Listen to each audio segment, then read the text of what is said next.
Hey guys, welcome back to the Full Co.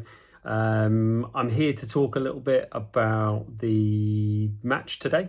So Manchester United 2, Tottenham Hotspur 0, another defeat, another disappointing outcome and another disappointing game in terms of Tottenham shooting themselves in the foot, which is exactly what I've been asking Tottenham not to do, to try and make sure that teams actually have to beat us instead of beating ourselves. But I wasn't originally going to do a video.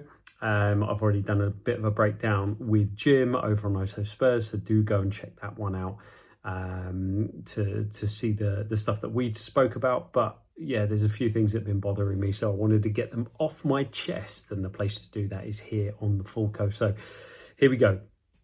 I'll try and keep it short and sharp. We, again, find ourselves in a situation where Thomas Frank could rightly point to the first kind of half an hour of that match and say, this continues the general trend of us playing and executing better. We went away to a Man United side who are high on confidence at the minute, new manager bounce, have had some fantastic results in the last few games, and we did okay.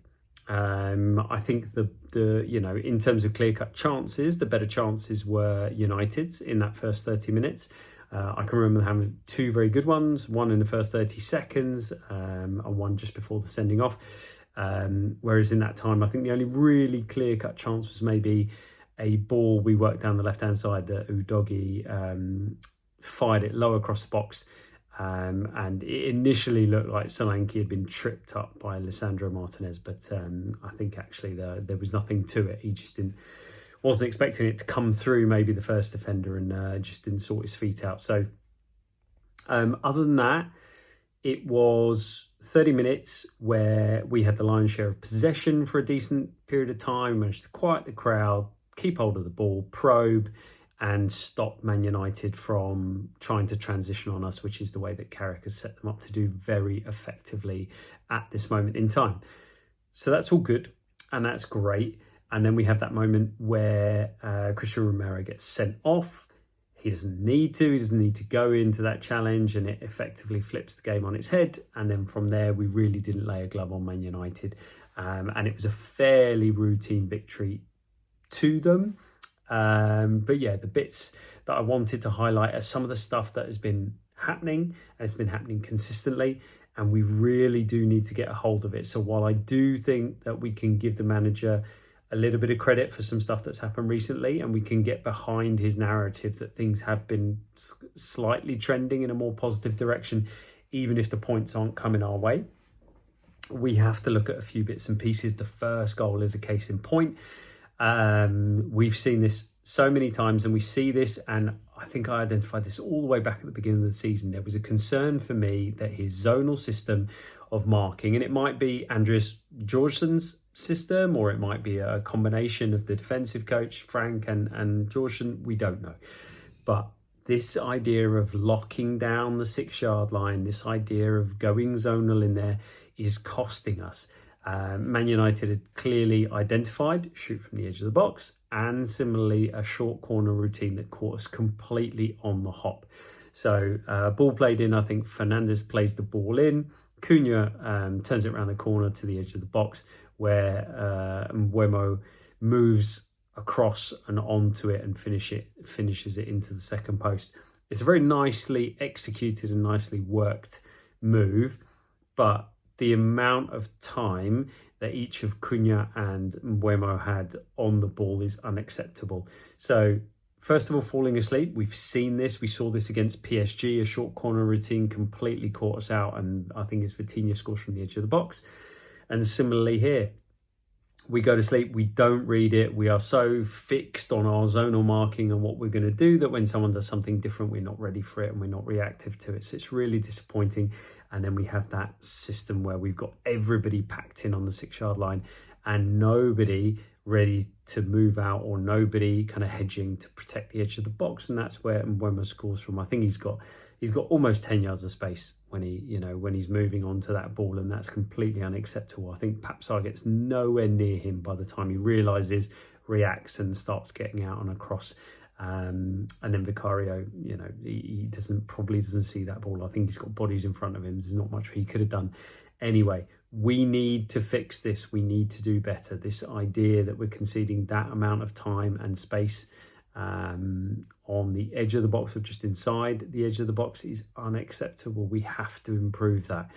But the one that really got me, and the one that really was getting to me, and I completely kind of forgot about it until I started talking about it with Jim earlier, was I was getting very frustrated by our restarts from goal kicks, because Man United set up their press exactly like a lot of teams were doing to us earlier in the season when we were playing the 4, which is they are going to lock off our right-hand side. They are going to press inwards. They're going to run hard from their left, closing down our right-hand side. They don't want, at the time, they didn't want us playing out via Romero and Pedro Porro. Today we had Archie Gray on the right-hand side, but I think they were still kind of thinking that we had more of a threat if Romero could thread a ball or get us out on that side via maybe Odebear, or secure the ball via Solanke to move it to the right-hand side. So they were going to lock off that side, and then they were going to force us into the left-back position, ball out to Mickey van der Ven, ball out to Destiny Udogie, and then really shut us down. So everyone rotates and shut us down into that left-hand pocket.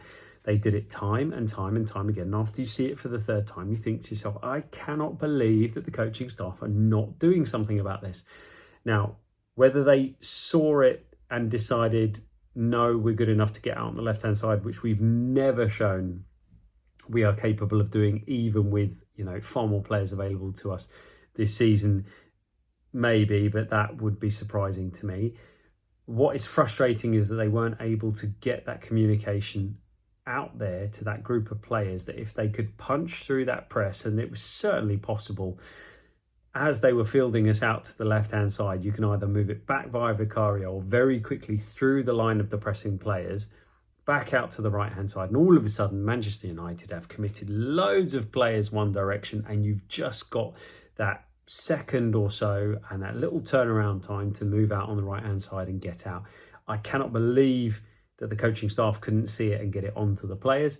And also, as I've said so many times, sometimes players do need to be better at identifying things on the pitch and coming up with solutions. If you weren't expecting that and that didn't come up in your team meeting that it might happen, you identify it on the pitch, and then you identify the way to play through it. And we showed ourselves incapable of doing that, which is very, very disappointing. So, that was bothering me, and we need to improve that kind of stuff. We need to get a lot better at being less obvious for teams to dominate us and to force us into playing the way they want us to play. Because at the moment, with the players that we have missing, and with the lack of confidence, and with the some of the silly decisions that are happening, we simply are not in a position to get positive outcomes playing the way that we are. And so we're going to need to be better. We're going to need to do better in those moments to take games into our own hands and produce something a lot better.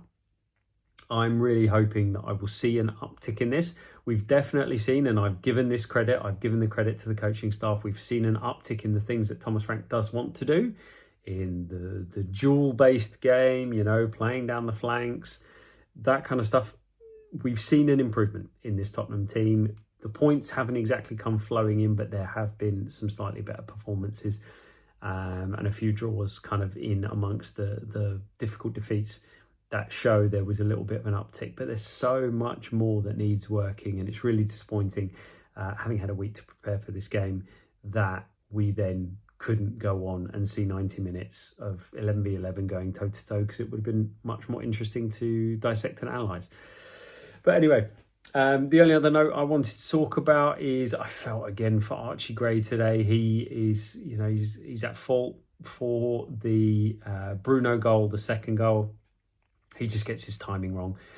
He steps up late. He looks across the line, decides he's going to come up. Bruno's on the blind side.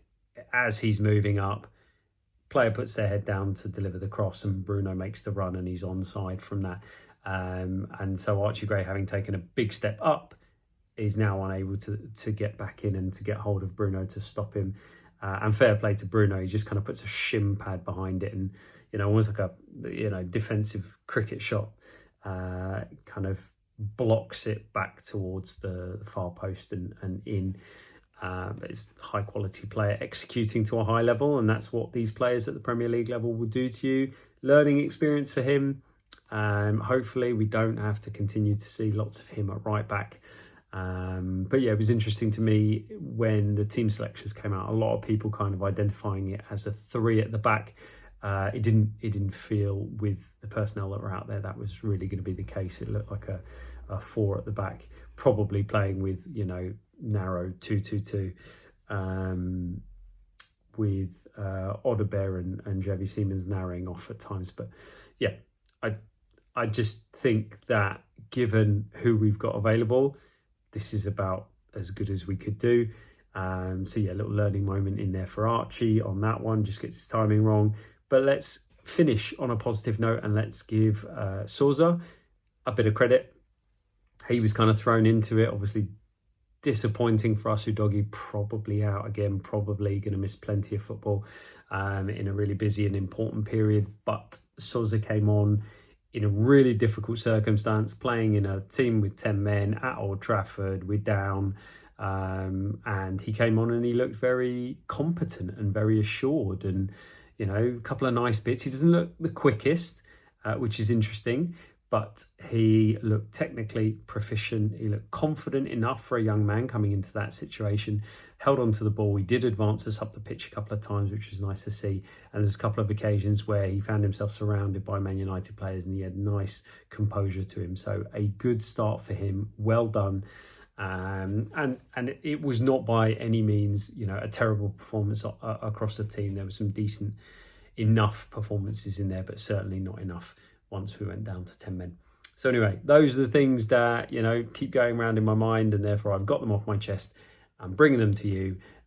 Do get involved in the comments. Drop me some comments, chat to me, or hit me up on X and let me know your thoughts. Otherwise, try to enjoy the rest of your weekend. And as ever, come on Tottenham.